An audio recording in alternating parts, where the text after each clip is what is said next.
Hey Be Mindful fam! Welcome to my channel. If you are new here, welcome. This is Be Mindful with Sarah. We talk about all things mindful. And today we have a very special episode because we are in India.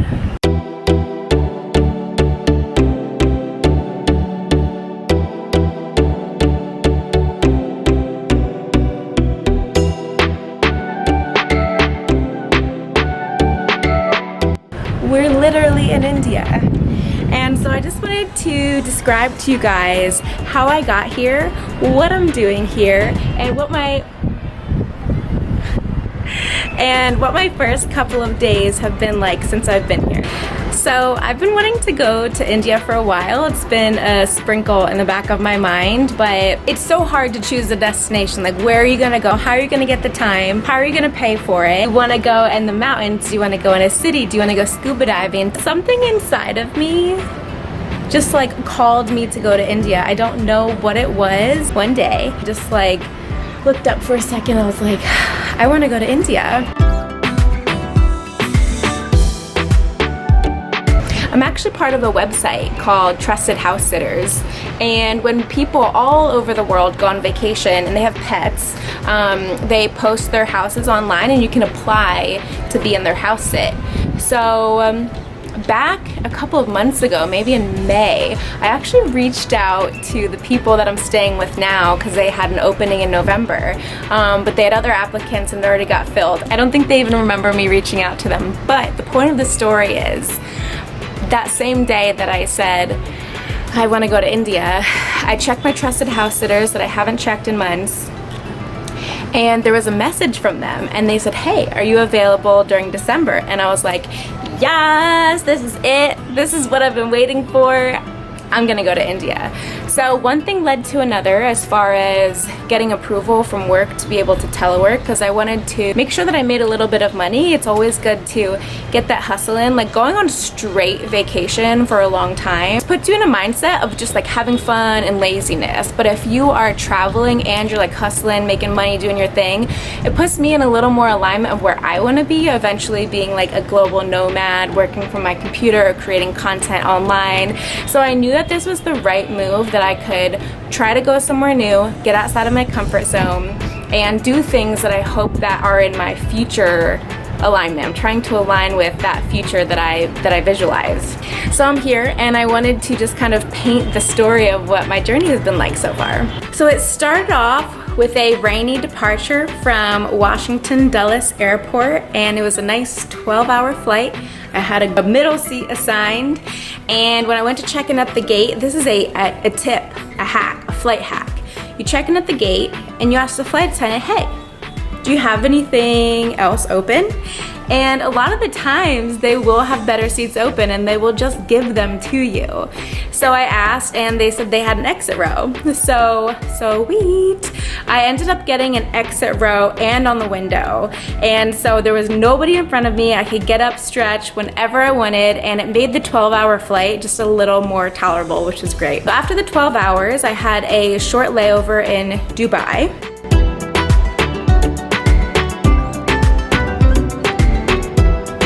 And I say very short because I thought I had missed my next flight due to the flight delay, but really it hadn't left yet. So when I got off the plane, I had to run. And then I actually ended up catching the next flight. Miracle. The next flight was about 3 hours, and then I landed in India.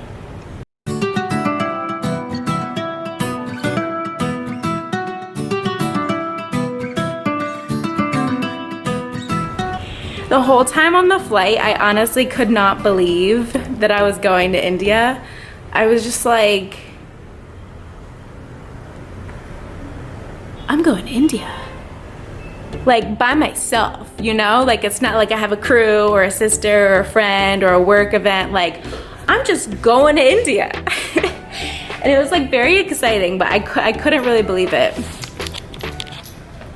Frida, what's going on? So I landed in India. The airport was gorgeous, and it started to sink in like, oh my god, I'm in India. And I definitely did some research before I came. I needed to know how to prep. Number one, I knew that I was gonna get some type of stomach bug. I also knew it was gonna be extremely polluted, unfortunately. And I knew there would be a lot of people. A lot of people.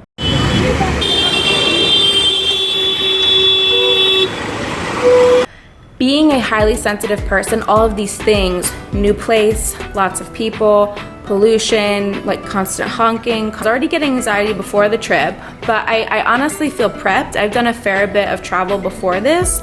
It's never been this free. It's always been like for a work trip or some type of school related thing. I've just been really working on myself and my anxiety and identifying my triggers and like working through the tools that I've built as a highly sensitive person to be able to handle something like this. Now, I've only been here for about a week. I came on Tuesday, it's Sunday now.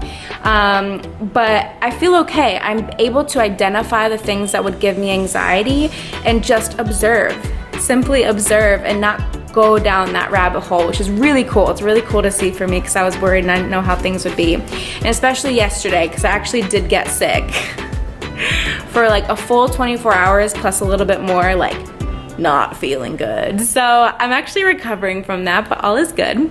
So for about 2 days, I stayed at this lovely Airbnb. Hey!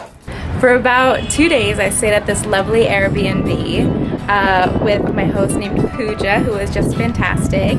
And it had a really awesome view. She had a really cute dog named Morocco.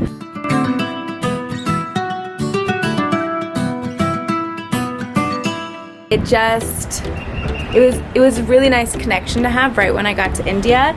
And it just like surprised me that like to get to Pooja's house, I was riding down a dirt road, like looking at goats and just like a place that you wouldn't think Amazon delivers to. It was kind of in the middle of nowhere.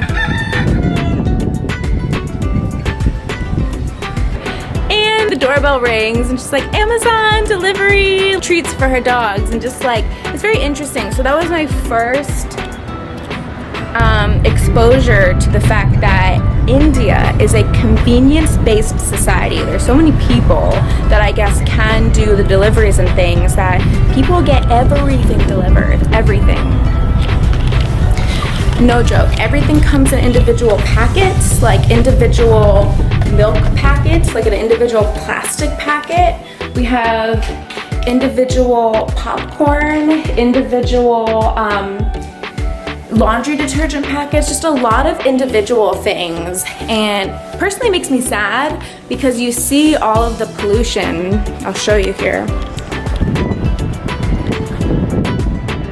You see that haze? Like you can't even see the clear sky. So you see all that pollution and you wonder like, if everybody was half as conveniently living as they are, that would make a huge difference, a huge difference.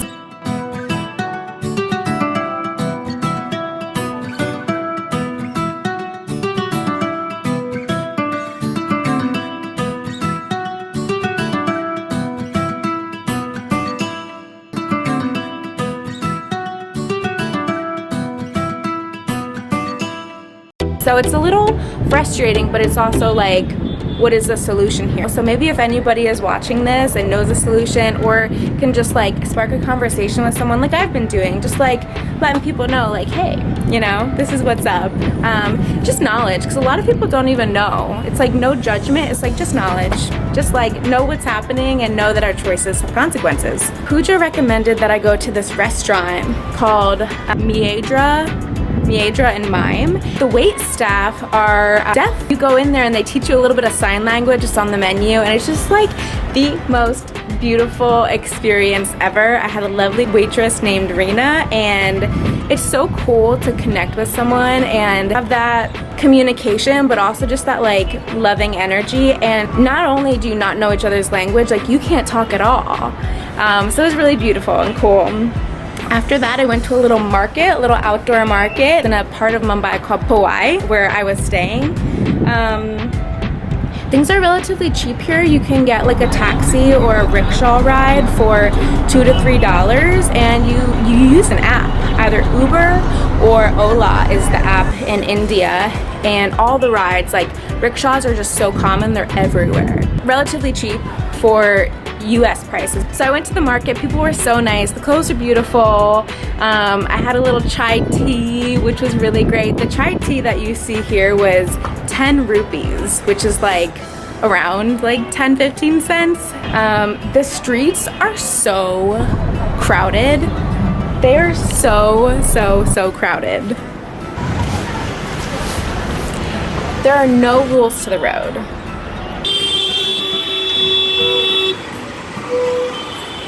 It's pretty crazy to witness. It honestly is. Every time I cross the street, I feel like it's Frogger. Whoever's crossing, I stick with them, and I'm like, we're all going down. After 2 days, I showed up at the house sit that I'm currently at and I'll be at for a couple of weeks. It is in a suburb called Goregaon East. You can Google that, check it out, see where it's at. Mumbai itself is so big.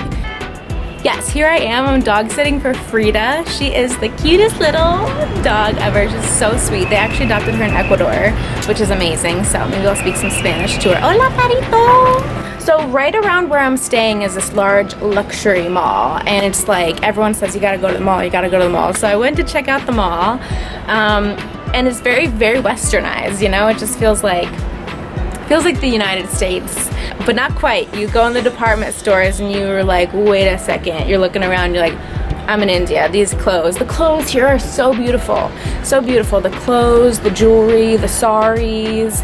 I love learning about how people use them, and the different types of jewelry will represent like what region you're from. And everything is so colorful and just so much gold. The fashion is incredible. The shopping here is very overwhelming. There's so many workers working in the store that when you come in, they all flock to you and they really want to help you.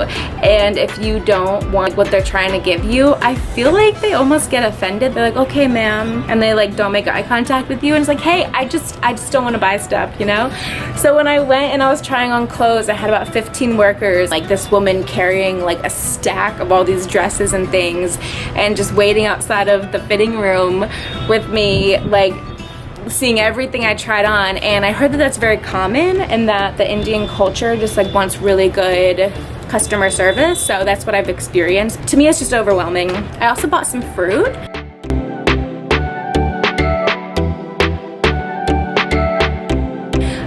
The fruit here is also pretty cheap compared to US prices. So I got pineapple, some pomegranates, dragon fruit, a couple other pieces for like less than $4, which was nice.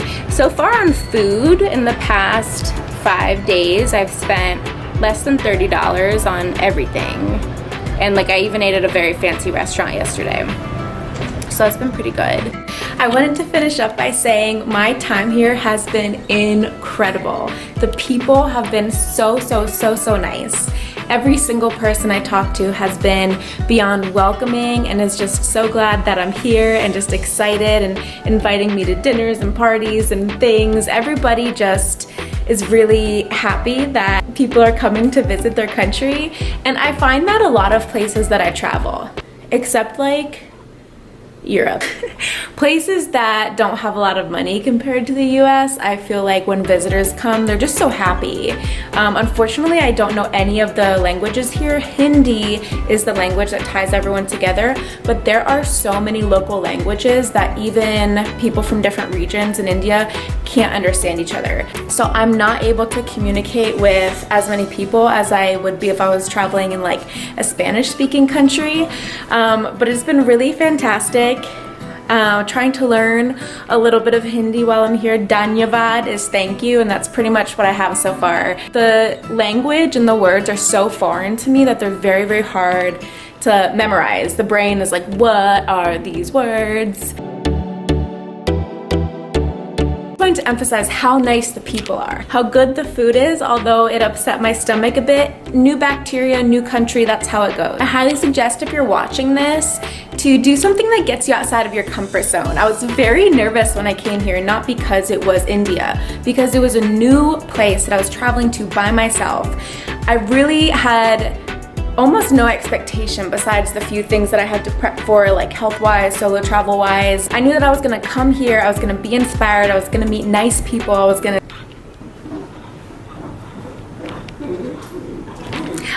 to see and do cool things. And when you get outside of your comfort zone, whether it's traveling to a new place, trying a new restaurant or a new food, trying an instrument, a new dance somewhere, a new hobby, a new location in the city that you live in, when you get outside of your comfort zone, you learn so many things about yourself. Little pieces of your puzzle, of your inside, get put together when you try new things. When you're inside of your comfort zone, that puzzle is just smaller and the pieces are put together. When you try new things, your puzzle grows, your pieces get more complex, you can connect with more people around the world because getting outside of your comfort zone makes you get on the same level with other people that have different experiences in life. You've been vulnerable, you've been trying something new, maybe you're a little scared or frightened, and that's something that we can all connect with. Overall, there's growth at the end of it, and we are here on this planet to grow.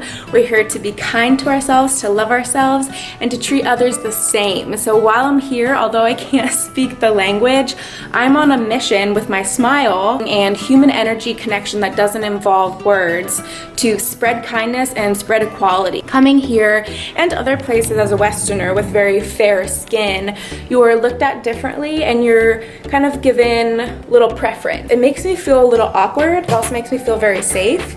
Hi, Frida. I don't want the preference because I was born into this body that I had absolutely no choice of. What I have a choice of are my words, which I can't exchange too much, my energy, my actions, and so those choices that I have, I just want to share with everyone here and in my life in general. That's the rule of thumb that I go by. I do that by working on myself, understanding myself, and then I'm able to share that with others.